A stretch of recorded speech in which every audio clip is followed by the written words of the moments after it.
Feeding channel. இன்னைக்கு பார்க்க போகிற டிஷ் என்னன்னு பார்த்தீங்கன்னா, அதாவது பார்த்தீங்கன்னா இந்த இட்லி, தோசை, சப்பாத்தி, பூரி, பரோட்டா இதுக்கெல்லாம் வந்து தொட்டுக்கையா ஒரு சிம்பிளாக ஒரு பிளெயின் சால்னா எந்த ஒரு வெஜிடபிளுமே இல்லாத செய்யலாம் வாங்க. அதுக்கு ஒரு மிக்ஸி ஜாரில் சோம்பும் ஜீரகமும், சோம்பு கொஞ்சம், பச்சை மிளகாய்,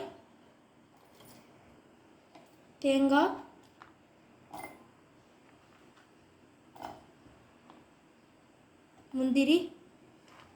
முந்திரி ஆப்ஷனல் தான், உங்களுக்கு வேணா போட்டுக்கோங்க. இது திக்னஸ் நல்லாயிருக்கும், டேஸ்ட்டு நல்லாயிருக்கும்.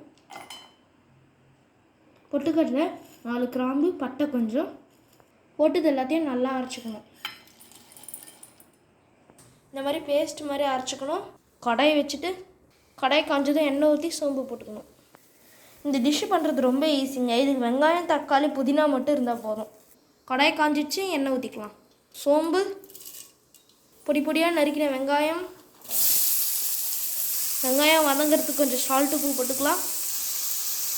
வெங்காயம் நல்லா பொன்னிறமாக வதங்கணும். இந்த ஸ்டேஜில் 1/4 ஸ்பூன் இஞ்சி பூண்டு பேஸ்ட் நல்லா வதங்கினதும் தக்காளி ஆட் பண்ணிக்கணும். அதாவது அந்த பச்சை வாசனை போகணும்.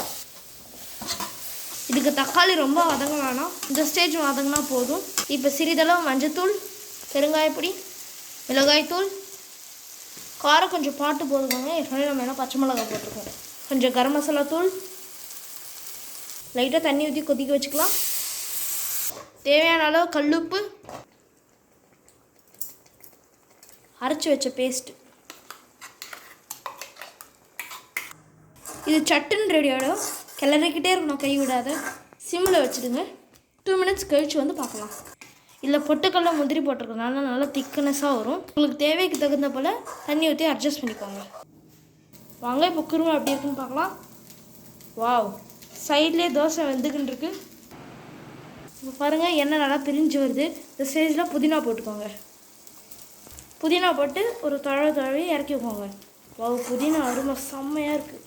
இப்போ தோசையும் ரெடி ஆகிடுச்சு, சால்னாவும் ரெடி ஆகிடுச்சு. வாங்க டேஸ்டிங் டைம் போகலாம். இந்த மாதிரி ஒரு சால்னா ரெடி பண்ணி ஒரு தோசை இல்லை 10 தோசை கூட சாப்பிடலாம். அம்மா சுட்டு தருவாங்க. வாங்க டேஸ்ட் பண்ணலாம்.